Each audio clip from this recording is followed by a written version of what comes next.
भूतों के बारे में आत्मवाद के अनुसार विकास में चेतना के निम्न स्तर। भूतों के विषय पर चर्चा करते समय आत्मवाद बुराई की समझ में सबसे गहरे और मुक्तिदायक परिवर्तनों में से एक का प्रस्ताव करता है। पारंपरिक धारणाओं के विपरीत, जो भूतों को दुष्टता के लिए बनाए गए प्राणियों और शाश्वत रूप से शापित मानती है, आत्मवाद सिखाता है कि कोई भी भूत ऐसी बुरी संस्थाएं नहीं है, बल्कि वे अभी भी अधूरे आत्माएं हैं जो नैतिक विकास के निम्न स्तर पर हैं। आत्मवादी सिद्धांत के अनुसार सभी आत्माएं सरल और अज्ञानी के रूप में बनाई जाती हैं, जिनमें विकास की समान क्षमता होती है। उनके बीच के अंतर उनके द्वारा अनुभव किए गए अनुभवों के दौरान स्वतंत्र इच्छा के उपयोग से उत्पन्न होते हैं।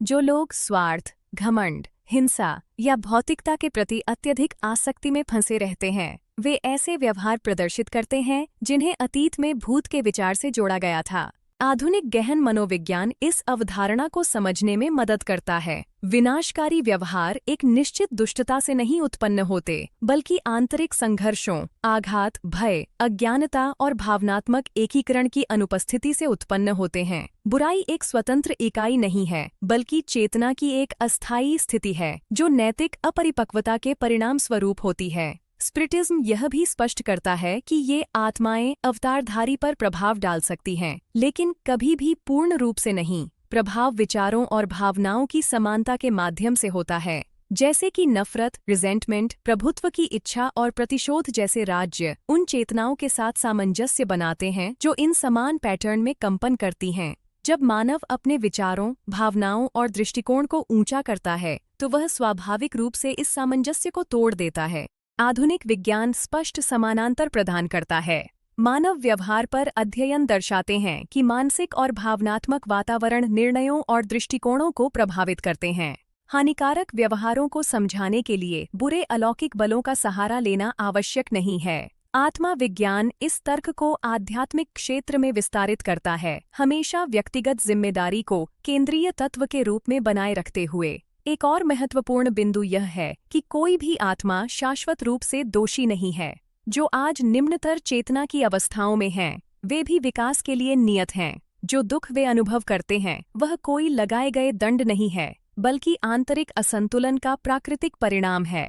जैसे जैसे वे सीखते हैं, विचार करते हैं और बदलने की इच्छा रखते हैं, ये आत्माएं धीरे धीरे इन स्थितियों को छोड़ देती हैं। यह दृष्टिकोण अच्छाई और बुराई के बीच एक शाश्वत संघर्ष के विचार को समाप्त करता है। बुराई को अच्छाई की अनुपस्थिति के रूप में समझा जाता है, जैसे कि अज्ञानता ज्ञान की अनुपस्थिति है। जहाँ चेतना है, वहाँ परिवर्तन की संभावना है। कोई भी प्राणी अंतिम असफलता के लिए नियत नहीं है। स्पिरिटिज्म जब दानवों को फिर से परिभाषित करता है, तो डर को हटा देता है और समझ को पेश करता है। मानव बाहरी संस्थाओं से डरना बंद कर देता है और अपने स्वयं के विचारों, भावनाओं और विकल्पों पर ध्यान केंद्रित करता है। असली संघर्ष अदृश्य दानवों के खिलाफ नहीं है, बल्कि उन स्वयं की अपूर्णताओं के खिलाफ है जो अभी तक पार नहीं की गई हैं। इस प्रकार स्पिरिटिज्म के अनुसार दानव न तो पौराणिक राक्षस हैं और न ही पूर्ण दुश्मन, बल्कि दुख और नैतिक पिछड़ापन में आत्माएं हैं जो स्पष्टता, धैर्य और विकास के अवसर की पात्र हैं। यह समझ नैतिकता को मजबूत करती है, क्योंकि यह प्रत्येक को अपनी आध्यात्मिक विकास की जिम्मेदारी को जागरूकता के साथ स्वीकार करने के लिए आमंत्रित करती है। अगर यह विचार आपको आत्मवाद के अनुसार बुराई और आध्यात्मिक विकास के अर्थ को बेहतर समझने में मदद करता है, तो लाइक करें, साझा करें और अपनी टिप्पणी छोड़ें। आपकी भागीदारी इस संदेश को अधिक लोगों तक पहुंचाने में मदद करती है।